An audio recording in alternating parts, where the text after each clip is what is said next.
Wednesday morning நைட்டே அரிசி உளுந்து எல்லாமே ஊற வச்சுருந்தேன் காலையில் மாவு அரைக்கிறதுக்காக. அதனால் கொஞ்சம் சீக்கிரமாகவே எழுந்திரிச்சு கிரைண்டரில் உளுந்த போட்டு விட்டுட்டு சைட்லேயே குக்கிங் பார்த்துட்டு இருந்தேன். நைட்டே வெண்டங்காய் வாங்கிட்டு வந்து வச்சுருந்தேன் வெண்டங்காய் புளிக்குழம்பு வைக்கிறதுக்காக. நான் எப்போவுமே மீன் குழம்பு வைக்கிற மாதிரியே தான் வெண்டங்காய் புளிக்குழம்பு வைப்பேன். டேஸ்ட்டு நல்லாயிருக்கும். வெண்டங்காயை வதக்கி வச்சுட்டு பார்க்கும்போது கரண்ட்டு போயிடுச்சு.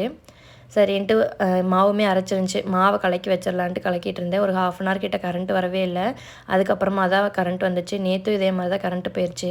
அவசரமாக குழம்பு ரெடி பண்ணி ஹஸ்பண்டுக்கு பிரேக்ஃபாஸ்ட் கொடுத்து அவங்களே காலேஜுக்கு அனுப்பிட்டு சமியே கொண்டு போய் பால்வாடியில் விட்டுட்டு வந்துட்டேன். வந்ததுக்கப்புறம் பார்த்தா கிச்சன் இப்படி தான் இருந்துச்சு.